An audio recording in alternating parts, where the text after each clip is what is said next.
tell me that the Pittsburgh Steelers, by the way, are willing to go to $30 to $31 million per year on a Brandon Aiyuk contract extension.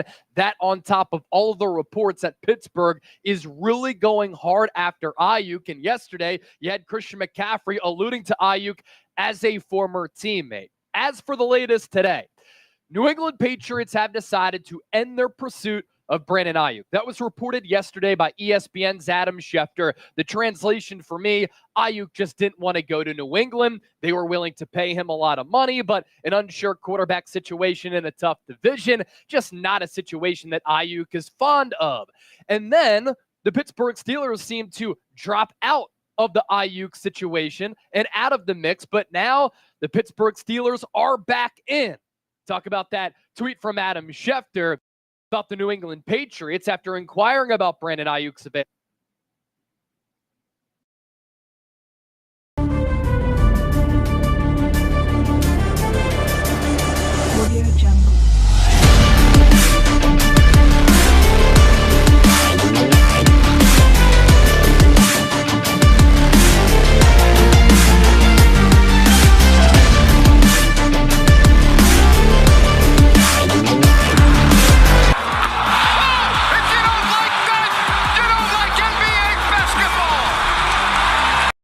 And a good afternoon, everybody. Patrick gets to catch the beginning of the show. I love it. Off the clock for Patrick. Welcome in to the King's Court on If You Don't Like That, brought to you by Bennett's Westside. Huge thanks to Brian and staff out at Bennett's Westside Grill in Rockland. Go check them out in the Blue Oaks Town Center. It's our first time with you this week. We're going to have some modified schedules coming up the next couple weeks. Want to let you know about that. The timing for the King's Court will be a little bit different, but we will get to that here a little bit later in the show. You heard off the top about the 49ers and Brandon Aiyuk. What is the deal, 49er guys? 49er fan, bang, bang, gang. What is going on? Where is your level of confidence right now in this team with everything that's going on? Look, Ricky Pearsall, who's supposed to be, this up-and-coming receiver, can do some things, maybe be a possession guy for the Niners. The big thing that made him special in college was his ability to separate off the line of scrimmage. And I get first NFL training camp, but he's been banged up and he re-aggravated his injury. So he's dealing with that. And now we've got the Brandon Aiyuk thing still going on. Trent Williams as well.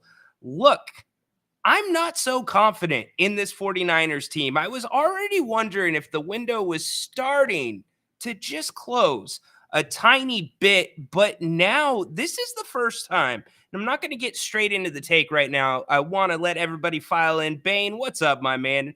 Oh, Bane, am I muted? Bane, am I muted? No, I am not muted. What it do, baby? Adam. Ladies and gentlemen, stop the pain. Introducing Adam, our WWE guy. By the way, Adam, we have not caught up since SummerSlam. It's our first time on the air. By the way, too, make sure you come back tonight, 8 o'clock. Grant and I are going to be back together doing our Wednesday night scrum.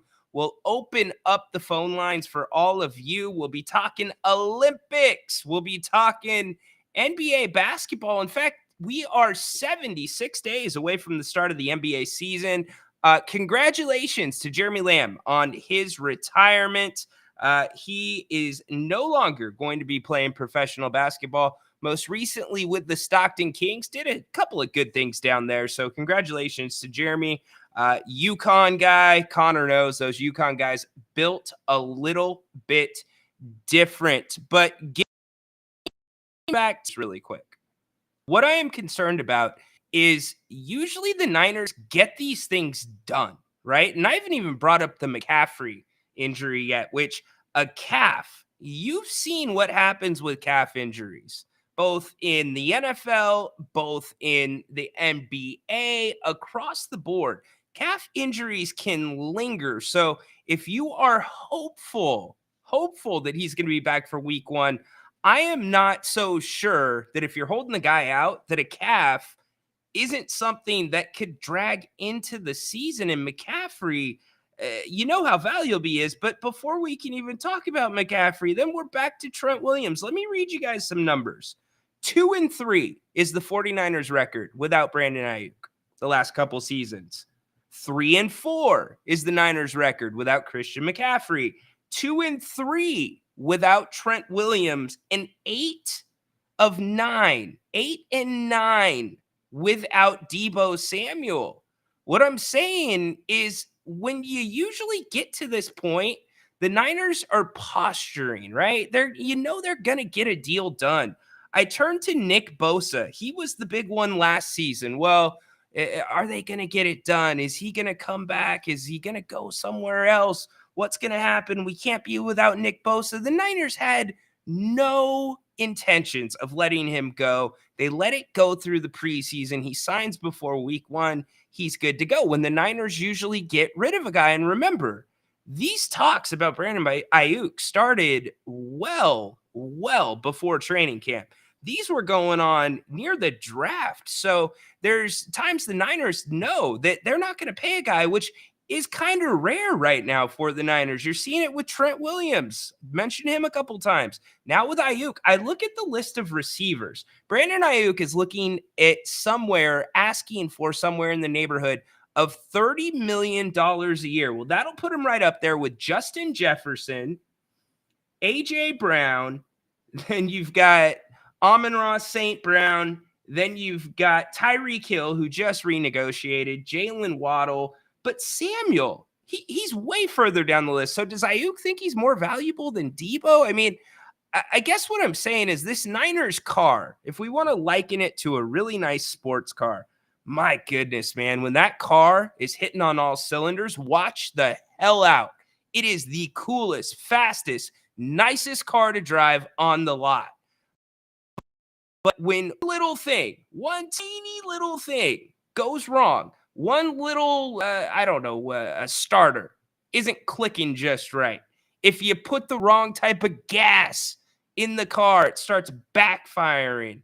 Then it's not that great of a car. And this Niners team, that is what they are. They are a Ferrari. They are the NFL's Ferrari when everything works.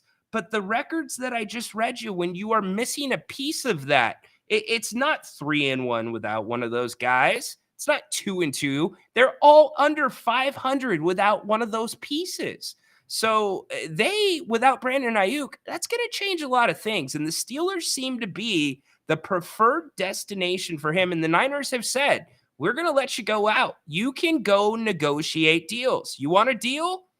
Go see what you can get. If somebody's going to pay you and it works for us, and the Niners reportedly are looking for a receiver in return, we'll pull the trigger. But is this the start of the fall? I believe it's Emil Ferragosa does the Rise of the Empire. Is the empire starting to fall? And really, is it starting to fall because the Niners are realizing, hey, you know that guy Brock Purdy? Yeah, we're not going to be paying him 7th round money anymore. We're going to have to pay him a huge amount of money, probably the biggest guarantee in NFL history once it comes around. Well, maybe not the biggest guarantee because of Deshaun Watson. So where do you all stand? I guess it's hard not to put the Niners in the one spot coming out of the NFC, considering what they've done in their body of work over the past 3-4 seasons. But it's sliding with me really quick, and I am watching very carefully to see how this all plays out, what goes on, because again, some of these guys are dinged up, some of these guys are not signed. What's it going to be, Niner fan? Is Brandon Ayuk worth $30 million a year? That's what I want to know from all of you. Let's get back to the chat. Adam, yes, sir. Been a busy week for both of us, it seems. We'll check in tomorrow, Friday. Yeah, we will check in. Yeah, SummerSlam is in the books. I've got some thoughts on that. And by the way, Cleveland, your fans, man, you guys had the biggest of for wrestling. It's a top 4 event for the WWE. Your fans were awful, Cleveland, what the hell happened? Yeah, you get a big pop for Roman Reigns, which we predicted, but it seemed like the fans weren't even into the card. It was a really weird show to me on that sense, but we can catch up with that later, Adam. By the way, no show on Monday, had something family related come up. And then yesterday, there was no show. I doubt they will see this, but Daniel, Caitlin, congratulations on your wedding. Hope you guys really enjoy your honeymoon. My cousin got married, and boy, oh boy, let me tell you, there were some fireworks during the speeches. It was incredible. Probably not going to lay it out here, but there were a couple people that knocked it out of the freaking park. And the reason that you might be saying a Tuesday wedding, Tuesday afternoon, their 4-year anniversary was actually yesterday. So it was also my grandmother's 99th birthday, and they did a lot of celebration for that too. So credit to them. Congratulations on your marriage. Thank you for having us there. Let's bring Corn Dog into the conversation. Corny, what's up, my man? What's up, Ryan? What's up? If you don't like that Kings Court crew. But yeah, the Niners, they got a lot of paychecks coming, especially because, they've spent a lot on this win now, which they did the right thing, to try and win now with Purdy under a rookie contract. 100%. So why wouldn't you sign Ayuk? Why not? You got to. Yeah, I mean, there's really not someone better than him on the market. I guess my point is eventually, or we're seeing the amount or the monetary value of contracts in the NFL continue to go sky high. They're just going up and up and up. Same thing in the NBA. You're going to see a $1 billion player eventually. Well, you will. Well, NBA, actually, a lot of players took a lot of pay cuts this offseason. They did. That is a good point. But your stars, they're still getting paid, i.e. Lauri Markkanen. But it's like being at the blackjack table. Let's say you're at the blackjack table and you put, I don't know, everything you have on one hand, right? And then you get aces. You've got to double down at that point. And I guess $30 million, the hit that you're going to take, depending on how the contract is structured. A lot of these guys like to get the guaranteed money up front, and that's what screws some teams up. But if you can structure it correct, Brandon Ayuk's still going to have value. If things don't work out, you could still trade him and get. It's a win now time. And the Niners, again, I feel like it's a delicate balance, Corn. I mean, you looking at this and they have, the number one back. So you're paying him number one back money. You have the number one tight end. You're paying him number one tight end money. You have, one or two of the best receiving cores. So you're paying that one or two, top dollar right there. Yeah. And then obviously Purdy, whatever, some people's opinions on him or not, he's gotten 2 Super Bowls. He's won playoff games. So you're going to have to at least expect around top 5 QB money when his time's up, especially if they go to the Super Bowl again, which they're most likely going to, and they're most likely going to have the best record again. So you're going to expect around top 5 QB money. So that, that's a whole thing. And then Bosa is another one too. You have, the best, if not second best, debatable, D lineman in the league. So you're also paying him that top dollar. Yep. So at this point, you're already all in on McCaffrey, Bosa, Kittle. You got Purdy on the cheap contract, so you're not looking to shop him around, obviously. You're already, 80%, in. You're already 80 miles per hour on the gas. Gas. Exactly. Hit that 100. Exactly. If you're Jed York, it's like, why not just you're there? Like, you are literally there. It does not make sense. You're on the roller coaster, man. You're strapped in. You're already, more than halfway through the ride. Don't just jump out. Exactly. You've gone through security at the airport. You've already gotten in line for boarding. You get on the damn plane. Your bag's in the baggage compartment. It's like, you know what? I don't feel like going. Let me just hop off the plane now.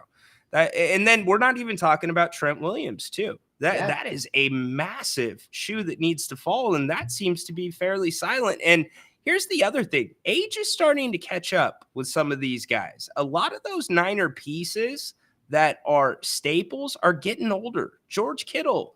I mean, even Trent Williams, he's going to be 36, if not 36 right now. So, again, McCaffrey, to me, running back shelf life's not long. no. And McCaffrey, I go back to that calf, corn dog. That worries me. He's had injury history, prior to. So it's not like he was, he had no injury history. And like if he didn't, I think McCaffrey would be fine, but he does have that history. A lot of usage in college, a lot of usage in Carolina, a little less usage in San Francisco, but that's mainly just due to the fact they have so many weapons. But it's a lot of wear and tear, man. That position, it's not longevity friendly. Look, it's surprisingly, guy like Emmitt Smith was able to play that long. Yeah. No, absolutely. And I get the counter side of the argument. It is, if you're an owner, at some point you got to put your foot down a little bit, because a lot of these guys have time left on their deals. And so what's next? Is Debo going to say, hey, I want to renegotiate my deal? But, man, it's a tough one. If I look at the Niners in Detroit right now, I'm telling you, Detroit is starting to look a hell of a lot better to me to come out of the NFC. I have Detroit right there with them. The Eagles and Cowboys have they're gonna be in the playoffs, but they've kind of on a downturn. There's just not enough competition in the NFC to boot them out. And then the Packers are on the rise, and that's kind of where the NFC is right now, because there's no team threatening out of the NFC South, and the rest of the West is not threatening the 49ers. So, and we don't know what we have in Chicago yet. Are you saying my Seahawks aren't going to give the Niners a run? Is that what you're saying? We don't know a lot about the Seahawks right now, man. We really they're a huge unknown. They lost, their franchise QB Russell Wilson not that long ago. They lost, their franchise coach Pete Carroll. There's just a lot of unknown and entities out there. Again, I don't see anyone else out of the NFC East either. I don't expect the Giants or the football commander team, Redskins, whatever you call them still. Yeah, it's a good point. I got my Seahawks at 5-12 this year, so no, they will not be a threat in my opinion. So really quick, give us like a 1-minute Olympic update. I know you've been watching that a lot. I really didn't get to watch a lot today. It was a very busy day at Costco. I didn't get to have as much time on hand. But yesterday I was, all in. I was all in. I watched a lot yesterday on my day off. I watched women's volleyball versus Poland, USA. I watched the Serbia-Australia basketball game. I watched the China. I got up really early. I saw the China women's volleyball game versus Hungary, or not Hungary. I mean Turkey, and Turkey upset them. Yep. I saw the USA basketball, obviously, and that one I had more in the background because I knew we were gonna win that one. That one was more of a background, but that Serbia-Australia game was nuts, man. Yeah, Serbia came Jokic in overtime. Was nuts. Yep. So, it's tough to beat a team 3 times. And that's what the Americans are going to be looking to do. I mean, granted, Serbia does not look like they can compete with Team USA, but anything can happen, especially when you got Jokic on that roster. I did watch on my break. I was able to watch the men's dinghy finals. Like the boat. Dinghy? Yeah. What are the men's dinghy? Dinghy, from a ship, a little dinghy.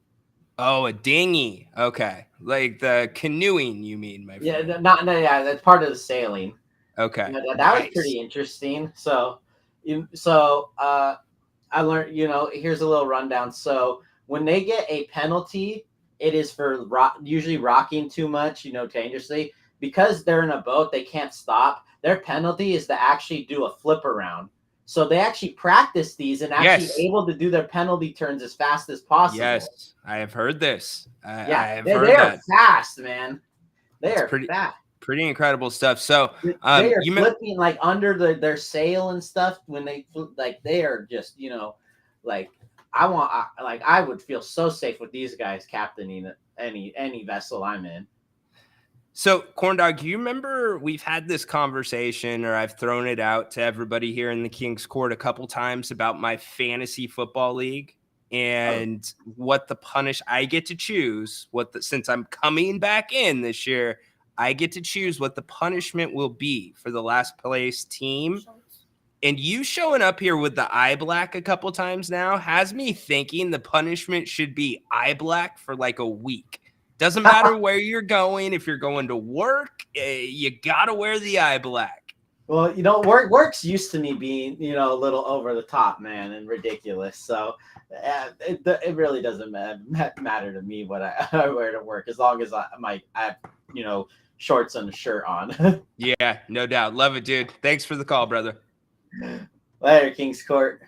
Later. Dude, we have not even gotten to Hoops Hype.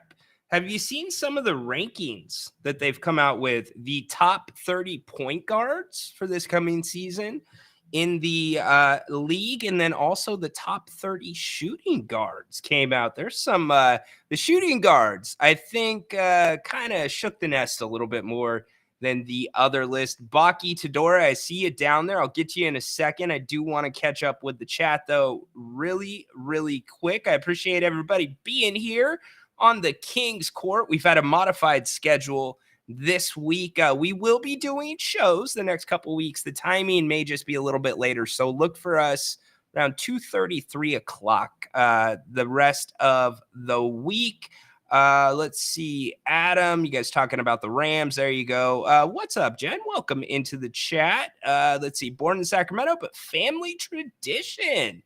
Rams fans started in the 60s. We love it. Good job, Jen. I love those kinds of stories. That's what happened with my family. My dad has always been a diehard Seahawks fan. And so I was born into it, although I fought it for a little bit. Now I've embraced it.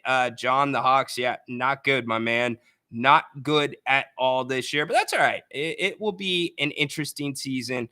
Horse hopping in, all for letting Aiyuk go and getting some trade assets. You're going to need assets in the future, absolutely. But here's where I disagree. We have Debo, McCaffrey, Kittle, plenty of offense without Brandon, and we drafted a first-round wide receiver. A wide receiver so far that got hurt, re-aggravated his injury. You're talking about Ricky Pearsall, and by a lot of reports, is having a lot of trouble when he was healthy, getting off the line, getting separation. And that is what he was really known for in college. So I would be worried. And I see your other comment about Debo and Juwan Jennings. Here's the thing. When you have Aiyuk on the field, when you have Debo on the field, that makes it easier for guys like Juwan Jennings, right? It's not Juwan Jennings opening up the other two. So you take one piece out of that, those other residual receivers, and I don't want to be disrespectful because I know he's a big part of that offense, but he is no Brandon Aiyuk. He's not making ridiculous plays down the field like freaches. I could name off, so I disagree. And again, I go back to the chemistry of this team. You just take a little piece away. Just look at it. Trent Williams, their record without him. Look at the record without Brandon Aiyuk. Look at the record without Debo Samuel. You just take one piece away and things seem to falter. In fact, you could almost argue that 3-game streak where they lost in the middle of the season, I believe Debo was out all of those games. So it's a decent argument. You know better than I do as a Niners fan. I am just a little bit worried about what I am seeing from Niners training camp. Baki, Todora, welcome in today. What's up, Rhino? What's going on, my friend? You ready for tomorrow? Yeah. Yeah. Warriors colors are ready. Nice. Ready to rumble. Ready Nice. to rumble. So are you still bent about the draw? What to say? The draw is unfair. They confirmed it today on one of the studios, and they confirmed it for the volleyball. I missed for the volleyball, but it was the same. So unbelievable. They are forcing it. Okay, they are host nation and they want to go into the finals in all the sports, but come on, this is Olympics. I don't like it at all. I mean, we're gonna 80% of people are not gonna buy for us. I told you. You probably heard all I said with you and Grant, and yesterday with Grant in the open forum. So it's crazy. I mean, it's disgrace for me. But who cares? I mean, who asked me? Never mind. Yeah. We're gonna fight. We're gonna. I know the guy's gonna fight like never before. This is the match of the career for all of them. So anything less than 10 points is great results, if you ask me. So Baki, who should the American fans be looking at on the Serbia roster outside of Bogey and outside of the Joker that could have an impact or will need to have an impact in order to make it close against the Americans? Rhino, I'm telling you, last 3 or 4 months about Mitic. This is hell of a player, and the problem is nobody is gonna watch Charlotte Hornets starting at 7 a.m. East Coast. The Sure. problem is nobody cares about the team who is not in the playoffs. Nobody cares about the team who is under the 20% of wins. So who's gonna watch it? Nobody. But I don't know if you can have a time to watch the guy's skills. I mean, 2 times MVP. This is the true MVP, European MVP, EuroLeague MVP. So he was twice. He was back-to-back MVP in Europe when he played in Turkey, and the way he played the basketball. I mean, maybe he's out of form right now, and maybe physically he need maybe a I don't know, half a month maybe preparing with the team, because all this preparing, I say for all the teams, Yeah. preparing for something 1 week. You remember USA team? They were traveling once, 2 times, 3 times, then arrive in other town in USA, then go to Europe, then play 1 game, 2 games. So all of that I don't like. I don't like with any team. I don't like in European Cup with the football. I mean soccer. When they play, they gather together and they train 7 days, 10 days, and then go to championships. For me, this is nothing. How can you put the team playing good? Because this is a team basketball. This is not about Durant, about LeBron James right now. It's team basketball, but they have the strength. If Durant repeat the game he had in the first one, or somebody else, maybe Tatum, maybe LeBron, I don't know, we don't have a chance. I know what to expect, but you ask me for the Serbian players. I mean, trust me. If you ask me, if you maybe Bogey is now okay, he's well known and he's in the better team, and everybody know who Bogey is, but if you gonna, I mean, cut the player for all the sequences in one player's game, Micic is a better player, and that will everybody who knows real basketball and who can spot on the player, he will tell you the same. Maybe in the moment he's out of 100% form. Maybe Bogey is pumped up max. I mean, Bogey is always like a bull, ready to give 120%. Totally. Jokic is Jokic, and you cannot argue about what Joker can do or not. But if Micic can play his 100%, it's another planet team. Trust me. This is a hell of a guy. This is hell of a guy. I'm very. It's very shame he's in Charlotte, and I don't know. Okay, they after the last trade in February, when they gathered new team in Charlotte, I don't know if you know that, but they managed to win 5 in a row, just after that big trade that Charlotte made. So this is not. I watch all those games, and I know you do. He was excellent. He was starter, and he made a crazy stuff on the court. This is a true basketball player. He's underestimated. He's in the bad team. I mean, put Micic in great. If he could be okay, we got Fox. I will never change Fox if you ask me. But put Micic in some great NBA team, and you're gonna see hell of a game. I don't disagree with you. Good point. Good breakdown there. You brought up Jason Tatum. Remember, he did not play in the first meeting against Serbia. Steve Kerr opted to. So I want to see what Coach Kerr is going to do there. And then if we look past this matchup, I'm going to make the assumption that Germany moves on. That's the team to me that could be really dangerous. They've got the Wagners playing really good basketball. They were 3-0 in group play, plus 47 scoring margin leading into the elimination rounds. That's right, Rhino, but those are all the numbers. I told Grant last World Cup we played without Micic, without Jokic, without 2 more players, and they got us in the final, but it's not the same team. You cannot compare Serbian best team and that Germany team. I'm gonna bet. I'm gonna put a small bet in France gonna win that game. Napes asked me, who do you got? And I start to explain something, blah blah blah. But he said, okay, they're gonna win or not. So I said, I think this time France is gonna win, and they all the things with the draw is gonna be fulfilled. So hey, you've mission been on accomplished it for them. Hey, you've been on it since the draw happened about France wanting to have France in the Olympic finals. What's up there, Todora? Holy moly, Zimbabwe! Staying up late tonight? Huh? Why are you staying up late? Because I want. Because you want. I'm not tired. I'm not. You're not tired. She's not tired. Okay, she's not tired. But this is midnight. I don't care. I don't care. But school's out. Very cool. Very cool. Well, I appreciate the call, you two. Todora, you know the routine. You got to hit me with one before I let you guys go. Okay.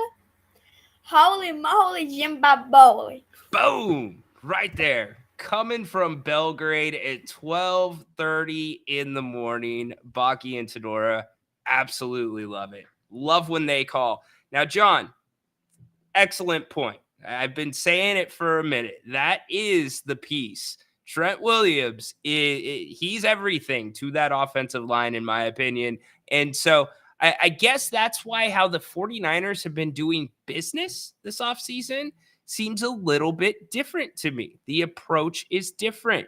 Ultimately, they have been paying guys, and I know they extended McCaffrey, right? I know they extended him, but it seems like the Niners have made their minds up in certain ways with these guys. And at what point is that shoe going to fall? Trent's not even at camp right now. It's not like he's going to step right into a lineup and be ready to go. It's not. So very interesting stuff. By the way, you have preseason football that'll be kicking off this week. Looking forward to that. The practices, the joint practices have been ongoing, and the list of injuries continues to grow and grow and grow. It seems like every year it gets longer.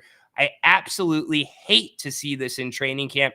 The other thing that I did not see at the Hall of Fame game, we talked a ton about the new kickoff rules. I didn't see anybody wearing the Guardian caps. So I wonder if that will change this week. Are there any games that you are looking forward to? Our resident 49er expert here, he doesn't need to be in camp. He needs to stay healthy. Well, he does need to stay healthy, but just because you're not taking physical reps in camp doesn't mean you're not taking mental reps in camp. I would like to have him there if I were the Niners. Just saying. Wish Big Blue has these problems. You know what, Patrick? You guys will get there. Hey, Malik Neighbors, I think he is going to be a fun player to watch if Danny Dimes can get him the football. Yeah, in the NFL, find them for it, C-Dog. Did you see that? That was interesting. Is the NBA or the NFL trying to crack down on training camp fights? Interesting take. Speaking of cracking down on things, how about the NCAA?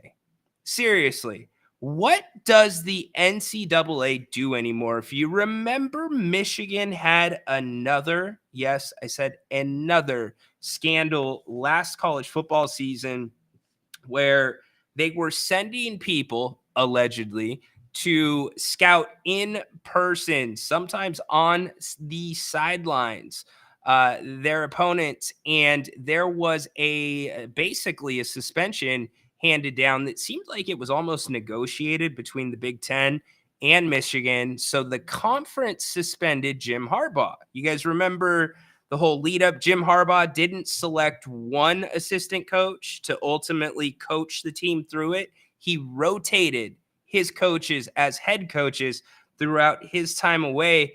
And so the question that I was asking is, you take a punishment, right, from the Big Ten conference, but what about the NCAA? Because I have long said the NCAA, I'm looking still for an answer on what their purpose is in 2024.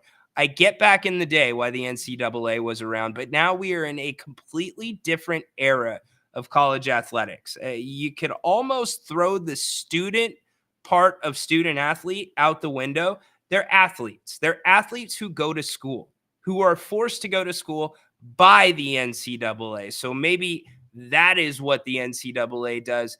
But with that change in NIL, it's open season. And so the fact that you have a conference that comes out, and by the way, part of the deal was the Big Ten would not further investigate Michigan, unless something big came out after the suspension. They basically dropped the case and walked away from it. So you take that suspension, as Michigan does. Jim Harbaugh sits out. All good. It is what it is. You can form your own opinions about him and the way he ran a college program. But now you've got the NCAA coming down on Michigan. And not just Michigan. They're coming down on Harbaugh. Jim Harbaugh, specifically. Yes, the NCAA has announced a 4-year show cause order against the former Michigan coach on Wednesday for impermissible contact with recruits, players, while access was restricted during the COVID-19 pandemic, effectively banning him from college athletics 2020. All right. Let's take a quick break here. I think his contract with the Chargers, and I didn't vet this, maybe you can help me out. I'm guessing his contract goes past 2028 with the Chargers. So I don't think Jim is going to be going anywhere, and especially not back to college athletics. I just don't see it. So the NCAA said Harbaugh, who left his alma mater to coach the Los Angeles Chargers after last season's national championship, engaged in unethical conduct, failed to promote an atmosphere of compliance, and violated head coach responsibility obligations. What? Like, anybody who has been a part of a college program, whether it's a big time Division I program, whether it's just a middle of the road Division I program, every single team operates in the gray. It is the equivalent of going 70 and a 65. If you start going 75 or 80, then you're probably going to get pulled over. But if you stay in your lane and you go with the rest of traffic, it's usually not a problem. And by the way, the NCAA is dropping this right now for time during COVID. What else has the NCAA been doing that an investigation? So the money that goes through the NCAA, which I don't know the exact amount, but I do know it is a lot of money. This is where the money is going. Fraud investigations like this that have absolutely no bearing and no punishment on an institution. In fact, I am waiting for the day, which I think will come in the next couple of years, where the NCAA tries to levy a punishment against a program, and the program says, what? And they just give them the middle finger and keep walking. The NCAA has lost all its jurisdiction, all of its power. It's with the conferences now. You didn't see the NCAA stepping in as these conferences realigned. And really, college sports is now becoming a two-conference. That's where I think it's headed. It's headed to a two-conference field, kind of like professional sports. You have teams. We talked a week and a half ago about Cal and Stanford moving to the ACC, and we talked about the amount of travel that they are going to be doing. And that is basically equivalent to pro travel. So I go back to literally, it is athlete, not student athlete. What I'm saying is get rid of the NCAA. Get rid of it. And anybody asking what a show cause penalty is, by the way, this tells you how little power the NCAA has. They probably spent millions of dollars on this investigation, millions of dollars that comes from those institutions. And a show cause penalty basically means, hey, if you're Michigan or you're any other institution that hires Jim Harbaugh to be the coach of your football program, you then need to come have a hearing with us, the NCAA, and tell us why our penalty should not still stay in effect. That is what it is. It is a complete joke. The NCAA continues to just drop the ball and act like they are the almighty when it comes to college athletics, when they are literally nothing more than panhandlers. That's what they are. They are along for the ride, collecting the money, and they don't even know what their own job descriptions are at this point. What a waste of money. What a waste of time. Shame on the NCAA. That's all I got to say about it. Shame on them. So let's get back to the chat. I had to get that off my chest. It's ridiculous. In fact, Jim Harbaugh, is either Michigan or Jim Harbaugh's attorney, came out and called the NCAA a kangaroo court. A kangaroo court. That's an attorney putting his name to a statement calling the NCAA a kangaroo court. I just don't know what's left for these guys to do, but get the hell out of the way. Get the hell out of the way. All right, back to the comments. Horse agreeing with John. Yeah, I disagree with you, though, buddy. Horse, I already told you that. Juszczyk took a pay cut. Yes, he did, Peter. Good job by you. 200,000 in fines for the Giants-Lions fight. It's crazy. It's a lot of money. And yeah, Haunted Horse, he broke the story, y'all, that Charles Barkley is not going to retire. Technically, I think the comments that Charles Barkley made was if it wasn't with TNT or Turner, he wasn't going to be anywhere else. So his contract ran well beyond basketball, possibly leaving Turner, but he is going to stay with the network. For those that don't know, Charles actually really enjoys the game of hockey. So he was involved with some of the Stanley Cup broadcasts on ESPN. So who knows? Maybe he will get involved in some of the NHL programming that is on Turner. More action in these practices than the preseason games. Absolutely, Patrick. In fact, I would argue these joint practices are the preseason games. That's what they are. They're controlled. You have coaches in the backfield. You have coaches on the back end of the defense. They're not letting crazy hits go. Quarterbacks aren't being touched. They had different ways of calculating sacks and such without actually tackling the quarterback. 100%. These are the actual preseason games. But to me, there's still a place for preseason because Without the preseason, you don't see these guys that probably right now in training camp are getting little to no reps. You don't see them get the opportunity to get on the field. And who knows? There's guys that can play themselves into a competition, play themselves into a roster spot. Now, one thing about the kickoff rule that we have not talked about is how that might affect specialists. So remember, I don't know, 5, 6, 10 years ago, there really was a group of maybe 5 or 6 roster slots that was set aside for guys that specialized in special teams. They were kick return, kickoff guys. They were punt return, punt block guys. That's what they did. And you could easily make a roster that way if you excelled in special teams. Well, the kickoff rule, does that bring those roster spots back? Because really, of the kickoffs, I believe it went the 80th percentile or damn near the 80th percentile of kickoffs last year were touchbacks, the ball going through the end zone. So maybe with the new rule, it helps guys get a look, get an opportunity to make a roster that are not getting a ton of reps. I believe it was Colin Johnson for the Bears. He had a huge game in the Hall of Fame game. And that was actually, for my money, that was one of the better first halves of a preseason game that I can remember. And then weather rolls into Canton. That is a wrap for them. John says maybe Dimes, talking about Danny.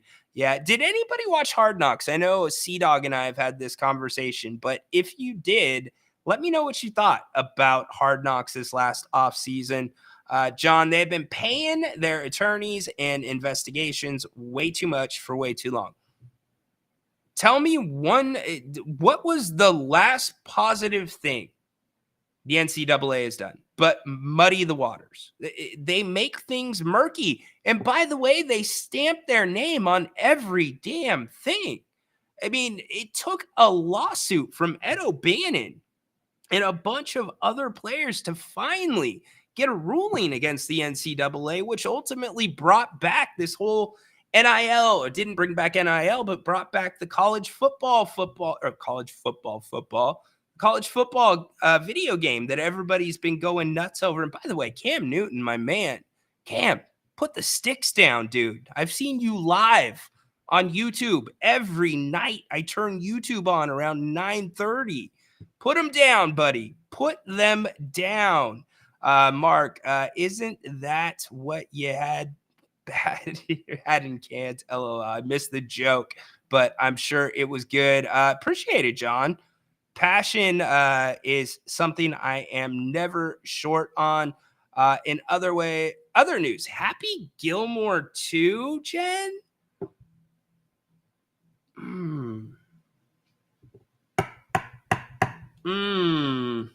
That don't make no sense. Happy Gilmore 2. Jen, did you notice that I am actually wearing a Happy Gilmore hat today? Just tap it in. Just tap it in. Wow. They're remaking Happy Gilmore? No. You're getting my live reaction right here on the air. They're doing a Happy Gilmore 2. You know, the 2s don't usually work out very well for movies. I would say Austin Powers. It worked out really well because, let's see, you had the Fat Bastard one, and then you had Goldmember. What other 2s? Dumb and Dumber. I think Dumb and Dumber worked out, by the way. What else worked? The American Pie movies, 2 and 3, those worked. Ace Ventura 2, that worked. Have not seen Maverick, although I know that it was one of the highest attended movies in recent history. So maybe that one worked. I don't know. Haunted Horse is saying Terminator 2 worked. I mean, there's a lot of 2s that don't work. This is a big Will Ferrell house. This is a big Anchorman house.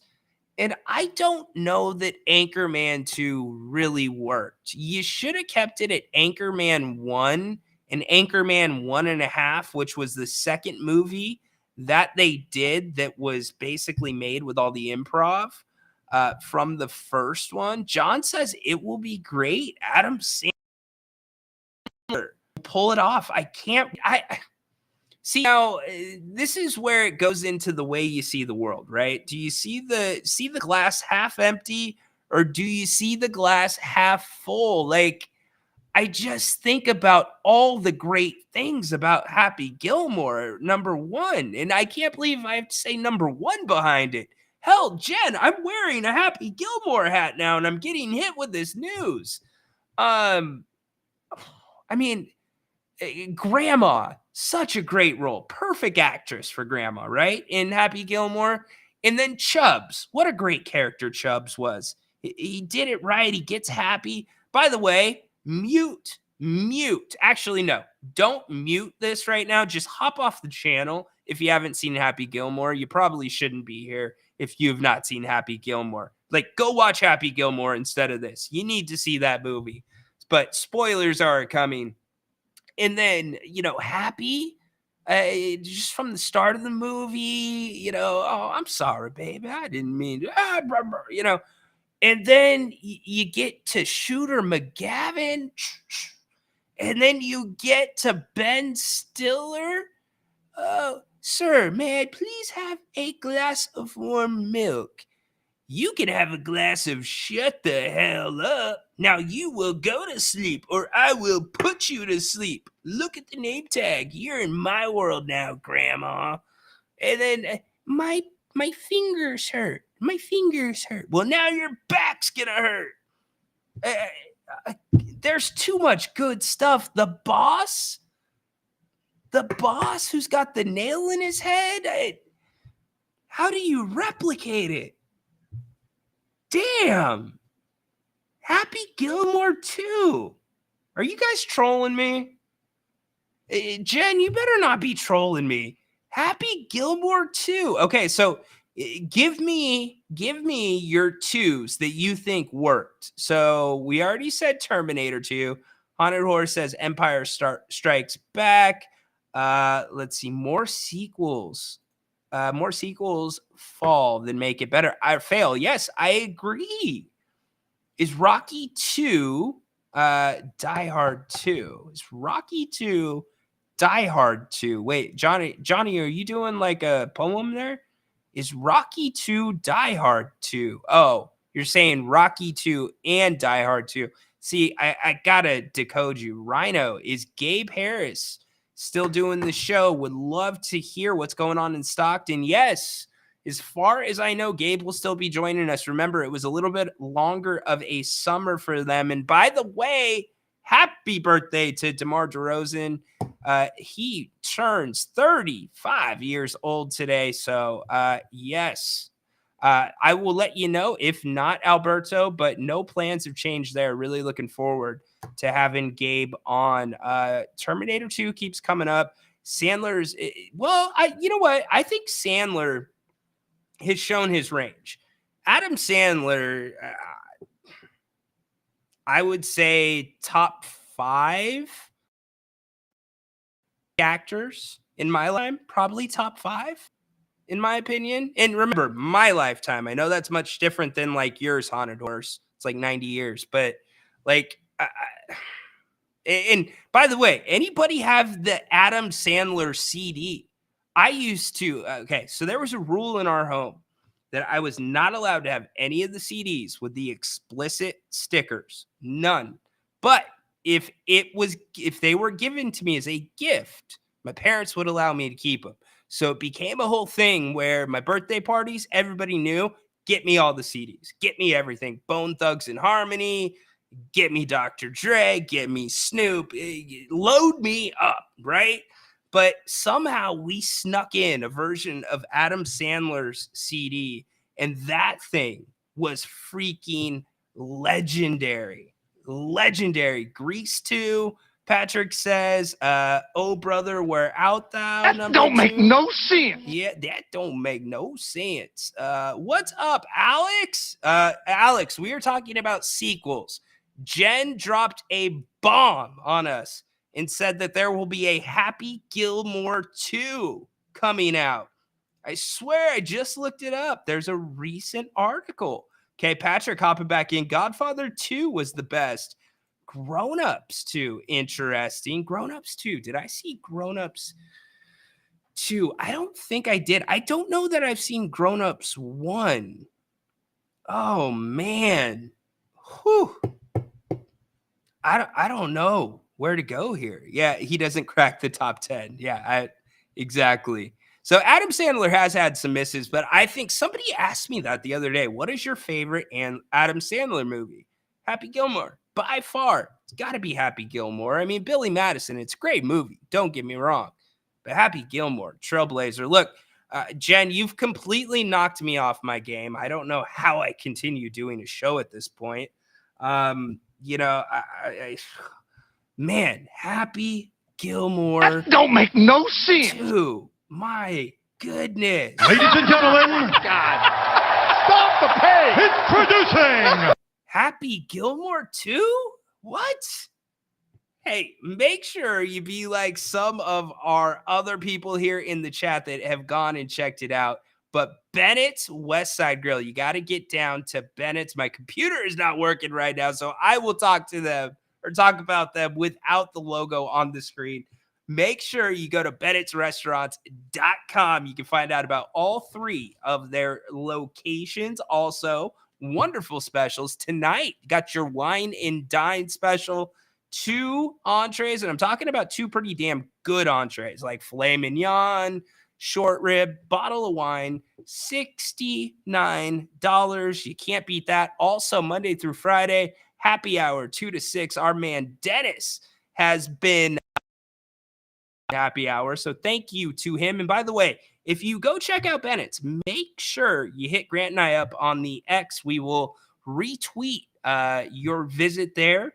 We really appreciate it. But yes, make sure you go to Bennett'sRestaurants.com to check out more about their menus, locations, reservations, gift cards, and to-goes. Do not forget about to-goes. Yes, it was absolutely a drop the mic moment. Like, Happy Gilmore 2. Okay, well, I'm going to try to regroup, pull myself together, get ready for 8 o'clock tonight. Grant and I will be back. We'll be doing our Wednesday night scrum, having a lot of fun with everybody. Our graphics are not working right now. Now Bennett's comes up. There's the Bennett's with the QR code. See? Hey, Jed, our system can't believe that there is a Happy Gilmore 2. I mean, we're thrown off, but hey, make sure you use the QR code and make sure you subscribe to. If you don't like that, all of our in-season shows are up there. And then obviously that's where you can find all of our future shows, Grant's Rants, and much more. 7,000 of you already subscribed. Thank you very much. If you are not, get there right now. Make sure you join us back at 8 o'clock tonight. We will be having a fun show, taking your calls and getting at it, talking well, I don't know. Maybe I'll be back at 8 o'clock. I don't know. My mind is currently blown, but hey, we're going to be doing some different times around the King's Court. Seriously though, for the next couple weeks, because of scheduling out of my control, but we will definitely be here Monday through Friday for you. We had some stuff come up early in the week, family stuff that was planned, but we will be back tomorrow. We will be back at 3:30. Tomorrow we will be here at 3:30. Make sure you join us back then. But first, tonight, 8 o'clock, Grant and I will be back. Have a great rest of the afternoon. Man, Happy Gilmore 2. My goodness, am I getting old? And I can't believe they're coming out with number damn 2. Hey, I appreciate everybody that has been in the chat. I appreciate all of our callers. Corndog, Baki, Tadora. Holy moly, Jimbaboli. Love it when she does that. Make it a great rest of the afternoon. Can't wait to see you back at 8 o'clock tonight. Grant and I with our Wednesday night scrum. Go Kings, light the damn beam. Court is dismissed.